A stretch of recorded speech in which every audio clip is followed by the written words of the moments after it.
Ya, bagaimana situasi di Poso pagi ini pasca gempa 6,6 skala Richter? Kita akan tanyakan ke Mita, kontributor Metro TV di Poso, Sulawesi Tengah. Selamat pagi, Mita. Bisa Anda gambarkan kondisi pasca gempa yang mengguncang wilayah Poso? Apakah sudah ada data pasti kerusakan dan daerah terparah di mana, lalu serta korban akibat gempa ini sedang diungsikan di mana? Mita. Ya, ini. Sampai dengan pagi ini situasi di Kota Poso terpantau kondusif. Hanya ada beberapa kerusakan yang terjadi di wilayah Kota Poso sendiri. Lokasi terparah sebagai akibat gempa berada di Kecamatan Lore Utara, tepatnya di Desa Sedoa. Dari data yang kami peroleh sampai dengan pagi ini, terdapat 11 unit rumah warga yang mengalami rusak parah. Ada 3 rumah dinas buruh, gedung polindes, rumah ibadah, merupakan gereja 2 unit rusak parah, masjid 1 unit masjid, kemudian sekolah 1 atap, penggilingan padi milik desa, kemudian 1 unit mobil yang tertimpa reruntuhan bangunan. Untuk korban sendiri sampai dengan saat ini kami masih menerima data terdapat 4 warga yang mengalami luka parah, luka akibat terjadinya gempa. 2 diantaranya mengalami luka parah, sedangkan 3 orang lainnya mengalami luka ringan.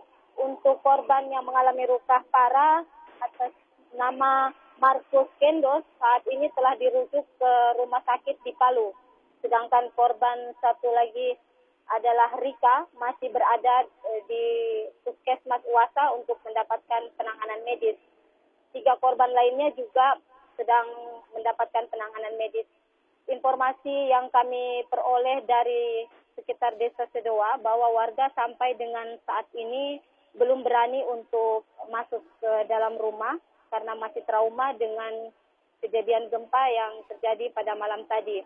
Data yang dirilis oleh BMKG Poso sampai dengan pagi ini sekitar pukul 8.20 waktu Indonesia Tengah masih terjadi gempa susulan dengan kekuatan 3,7 skala Richter. Ini. Ya, Mita, tadi Anda katakan warga belum berani kembali ke rumah. Lalu kemana mereka mengungsi? Untuk sementara warga masih berada di balai desa dan kantor desa yang ada di sekitar Desa Uwasa.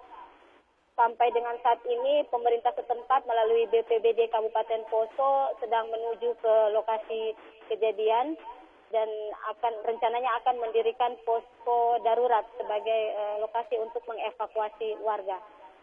Jadi intinya posko darurat masih dalam proses begitu ya? Karena dari pihak BPBD masih dalam perjalanan. Baik Mita, mengenai saluran listrik, begitu apakah ada pemadaman sementara, lalu air bersih untuk para warga, bisa Anda ceritakan di sana seperti apa? Ya, kalau untuk Kota Poso sendiri sempat terjadi pemadaman listrik, tetapi hanya beberapa jam berlangsung. Begitu juga dengan saluran air PAM. Kalau sampai dengan sekarang masih sudah normal kembali, tetapi di titik terparah yakni di Desa Sedoa Uwasa di Kecamatan Lore Utara masih terjadi gangguan. Ya, bagaimana dengan aktivitas ekonomi di sana, Mita? Sampai dengan saat ini terpantau aktivitas ekonomi sementara terhenti karena warga masih trauma dan masih menenangkan diri. Baik Mita, terakhir berdasarkan pemantauan Anda, bantuan yang paling emergensi untuk segera dikirimkan untuk warga Poso ini apa Mita? Kalau dilihat dari tingkat kerusakan warga, kemungkinan yang paling warga butuhkan adalah rumah, tempat tinggal, makanan, dan kebutuhan air bersih. Rumah, makanan, dan kebutuhan air bersih? Iya. Baik. Baik, terima kasih Mita atas informasi terkini dari Poso, Sulawesi Tengah. Selamat kembali bertugas dan tentunya salamkan turut berbelasungkawa, apalagi sedang bulan Ramadan ditimpa gempa untuk warga Poso. Ya, mudah-mudahan tidak terganggu ibadah puasanya hari ini ya. Di sana nanti kita akan terus update informasi terkini dari Poso untuk Anda.